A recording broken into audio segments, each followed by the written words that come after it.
Good morning students, कैसे हैं आप सब लोग। आई होप आप सब लोग ठीक होंगे। सॉरी, मेरा गला थोड़ा ख़राब है, थोड़ी बोलने में प्रॉब्लम हो रही है मुझे। आज हमने ज़ूलॉजी क्लास 11th का थर्ड चैप्टर स्टार्ट किया था, that is cell the unit of life. उसमें हमने प्रोकैरियोटिक सेल देख लिया था, फिर हमने यूकैरियोटिक सेल स्टार्ट किया था। यूकैरियोटिक सेल में हमने यूकैरियोटिक सेल में सेल मेम्ब्रेन देख लिया था, सेल वॉल देख लिया था। देन हमने एंडोमेम्ब्रेन सिस्टम स्टार्ट किया था। एंडोमेम्ब्रेन सिस्टम की 4 ऑर्गेनल हमने देख ली थी। आज हम नेक्स्ट देखेंगे mitochondria. Mitochondria is not a part of endomembrane system, ठीक है। माइटोकॉन्ड्रिया, ये माइटोकॉन्ड्रिया का स्ट्रक्चर है, आपको पता है। माइटोकॉन्ड्रिया को powerhouse of the cell भी कहा जाता है। ये आप तो आज 7th 8th के बाद पढ़ना शुरू हो जाते हैं कि माइटोकॉन्ड्रिया को हम क्या कहते हैं, powerhouse of the cell भी कहते हैं। क्यों? क्योंकि ये एटीपी की प्रोडक्शन करवाता है। एटीपी किसे कहते हैं? एटीपी एडिनोसिन ट्राइफॉस्फेट को कहते हैं। ये जो माइटोकॉन्ड्रिया होता है ये एटीपी की प्रोडक्शन करवाता है, इसीलिए हम इसे powerhouse of the cell कहते हैं। अब ये जो माइटोकॉन्ड्रिया का स्ट्रक्चर की बात करती हूँ अगर मैं, तो माइटोकॉन्ड्रिया सॉसेज और सिलेंड्रिकल शेप का होता है। जैसे सिलेंड्रिकल शेप का होता है सॉसेज और सिलेंड्रिकल इन शेप, जिसका डायामीटर 0.2 to 1 माइक्रोमीटर होता है डायामीटर इसका, एंड लेंथ 1 to 4.1 माइक्रोमीटर, 1 से 4.1 माइक्रोमीटर इसका लेंथ होता है। और डायामीटर अगर हम बात करें तो 0.2 to 1 माइक्रोमीटर इसकी क्या होती है, डायामीटर होता है, ठीक है। अब जो नंबर होता है माइटोकॉन्ड्रिया को, वो सेल टू सेल वरी करता है। जो नंबर है माइटोकॉन्ड्रिया का वो पर सेल वरी करता है। अब ये कैसे वरी करता है, ये उसकी नीड की पे डिपेंड है, ये उसकी फिजियोलॉजिकल सेल की फिजियोलॉजिकल एक्टिविटी पे डिपेंड है। जितना ज़्यादा सेल फिजियोलॉजिकल एक्टिविटी कर रहा है उतने ज़्यादा उसे माइटोकॉन्ड्रिया चाहिए, ठीक है। वही कहा, number of mitochondria per cell vary, depending, vary का मतलब चेंज होना, depending upon physiological activity of this cell, ठीक है, और energy requirement of this cell. जी, कोई सेल जो है, कोई बॉडी का ऑर्गन जो मैक्सिमम क्या कर रहा है, उसकी फिजियोलॉजिकल एक्टिविटी बहुत ज़्यादा है, उसे एनर्जी की रिक्वायरमेंट बहुत ज़्यादा है, तो उसमें माइटोकॉन्ड्रिया का नंबर भी ज़्यादा होगा। क्यों? क्योंकि उसको ज़्यादा से ज़्यादा क्या चाहिए हो। आप देखें, जितनी ज़्यादा किसी भी सेल की, वही मैंने कहा कि एनर्जी रिक्वायरमेंट ज़्यादा होगा, उतनी ज़्यादा उस सेल की क्या होगी, माइटोकॉन्ड्रिया का उस सेल में नंबर ज़्यादा होगा, ठीक है। अब ये जो माइटोकॉन्ड्रिया है ये डबल मेम्ब्रेन बाउंड ऑर्गेनल है, मतलब इसको जो इनक्लोज कर रही है वो 2 मेम्ब्रेन होती है, डबल मेम्ब्रेन ऑर्गेनल है, ठीक है। माइटोकॉन्ड्रिया जो है उसका साइज़ जो होता है वो स्मॉल होता है और इजी विजिबल नहीं होता, not easily visible under microscope. हम माइक्रोस्कोप के अंडर उसको इतना ईजिली विजिबल नहीं कर सकते क्योंकि इसका साइज़ क्या होता है, बहुत छोटा होता है। अब जेनस ग्रीन एक डाई का नाम है, स्टेन का नाम है, ये बेसिक डाई है, स्टेन है, जिससे हम क्या करते हैं, माइटोकॉन्ड्रिया को स्टेन करते हैं और अंडर द माइक्रोस्कोप हम इसको ईजिली विजुअलाइज कर सकते हैं। डाई का नाम क्या है जिसकी मदद से हम अंडर द माइक्रोस्कोप माइटोकॉन्ड्रिया को ईजिली विजुअलाइज कर सकते हैं? उस डाई का नाम है जेनस स्टेन। क्या? Janus green stain. क्या? Janus green stain, yes. अब ये देखिए आप, माइटोकॉन्ड्रिया का स्ट्रक्चर मैंने बताया है, ये डबल मेम्ब्रेन बाउंड ऑर्गेनल है, 2 मेम्ब्रेन इसको इनक्लोज कर रही हैं, ठीक है। आउटर मेम्ब्रेन जो माइटोकॉन्ड्रिया की है ये परमेबल होती है क्योंकि इनके ऊपर छोटे छोटे पोर्स होते हैं due to the presence of porin. और जो इनर मेम्ब्रेन होती है माइटोकॉन्ड्रिया की, ये इतनी ज़्यादा परमिएबल नहीं होती क्योंकि इसके ऊपर पोर प्रेजेंट नहीं होते हैं। उसके बाद जो आउटर और इनर मेम्ब्रेन के बीच का ये जो स्पेस है इसे क्या कहते हैं, इंटरमेम्ब्रेनियस स्पेस कहते हैं, ठीक है। उसके बाद माइटोकॉन्ड्रिया के पास अपना डबल सर्कुलर डीएनए होता है, double stranded circular DNA. Mitochondria के पास अपना double standard circular DNA present होता है। ये जो अंदर साइटोप्लाज्म वाली जगह है, जैसे सेल के अंदर का जो एरिया होता है उसे हम साइटोप्लाज्म कहते हैं। ये जो माइटोकॉन्ड्रिया के अंदर जो एरिया घेरा हुआ है इसको हम क्या कहते हैं, मैट्रिक्स कहते हैं। इसके मैट्रिक्स में अपना डबल स्ट्रैंडेड सर्कुलर डीएनए है इसके पास प्रेजेंट, और जो इसकी अंदर वाली इनर मेम्ब्रेन है माइटोकॉन्ड्रिया की, ये अंदर की तरफ इनवेजिनेट होती है और एक स्ट्रक्चर बनाती है जिसे हम क्या कहते हैं, क्रिस्टी। क्या कहते हैं, क्रिस्टी। ये जो स्ट्रक्चर है ये क्या है, क्रिस्टी हैं। ये वाले स्ट्रक्चर क्या हैं, ये क्रिस्टी हैं। ठीक है, अब इन क्रिस्टी के ऊपर क्या प्रेजेंट होते हैं, इन क्रिस्टी के ऊपर F0 F1 पार्टिकल भी इनको कहते हैं। ये देखें, ये ऐसा स्ट्रक्चर होता है, ऐसा। ये देखें आगे भी शायद मैंने बनाया है ऐसा स्ट्रक्चर। ये किस पे प्रेजेंट होता है, ये क्रिस्टी पे प्रेजेंट होता है। इन्हें हम क्या कहते हैं, इन्हें हम F0 F1 पार्टिकल भी कहते हैं, एलिमेंट्री पार्टिकल भी कहते हैं, ऑक्सीजोम भी कहते हैं। ठीक है, ये क्या करते हैं, ये रेस्पायरेशन में हेल्प करते हैं। और ये इसके अंदर एक ये स्ट्रक्चर होता है जिसे हम सेमी ऑटोनॉमस ऑर्गेनल कहते हैं, जो क्या बनाती है, प्रोटीन्स बनाती हैं। राइबोसोम्स इसके पास अपने प्रेजेंट हैं। ये देखें, इसके पास डबल स्ट्रैंडेड सर्कुलर डीएनए है, अपने राइबोसोम प्रेजेंट हैं। आरएनए प्रेजेंट है, इसके पास आरएनए है, डबल स्ट्रैंडेड सर्कुलर अपना डीएनए है। इसीलिए हम इसको सेमी ऑटोनॉमस ऑर्गेनल भी कहते हैं, क्योंकि ये प्रोटीन बनाने में डबल स्ट्रैंडेड डीएनए है। डीएनए किस में कन्वर्ट होगा, आरएनए में। आरएनए क्या करेगा, ट्रांसलेशन करेगा, प्रोटीन बनाएगा।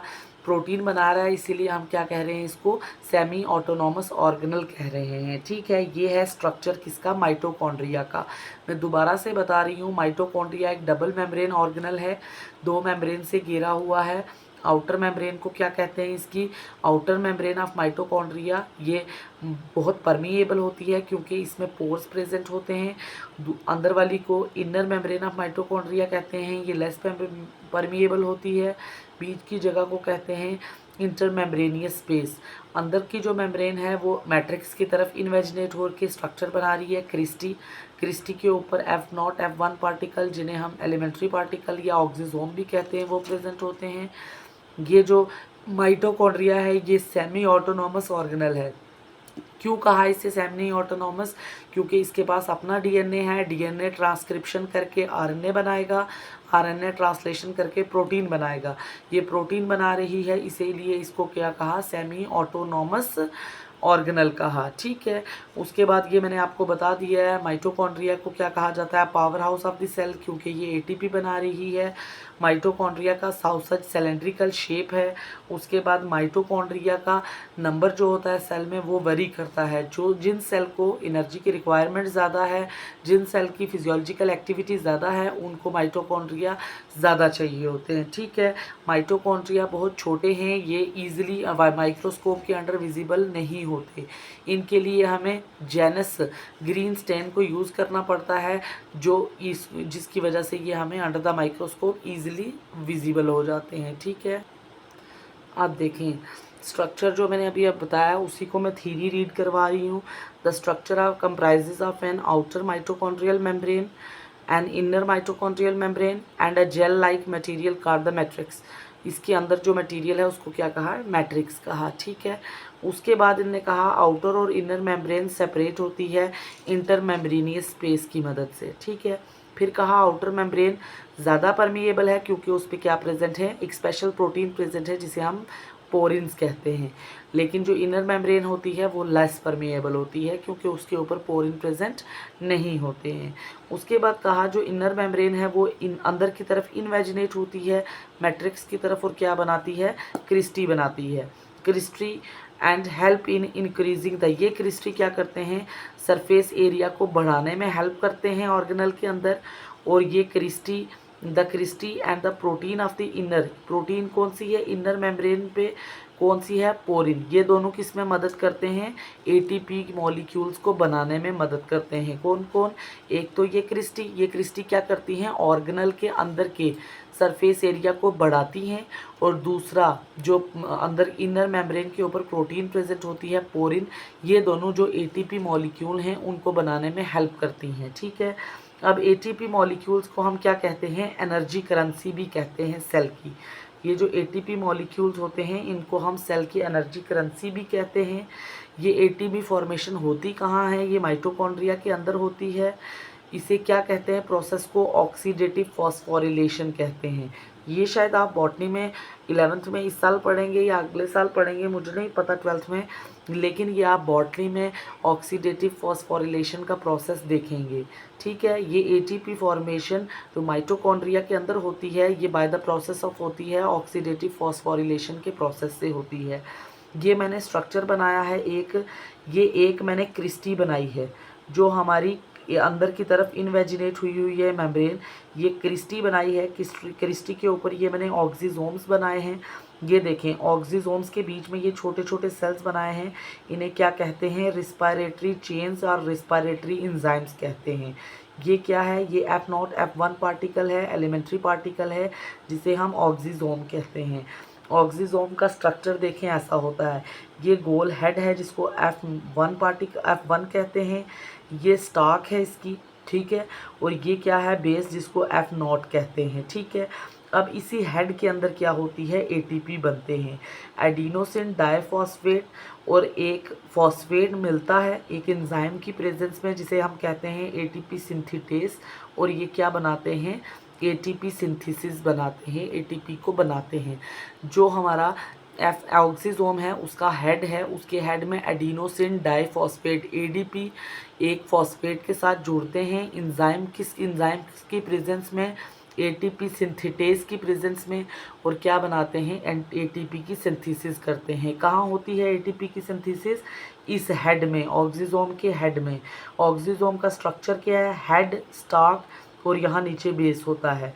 ये बीच में जो छोटे छोटे एंजाइम ये चेन प्रेजेंट है इसे हम क्या कहते हैं? इन्हें हम रिस्पायरेटरी चेन्स कहते हैं।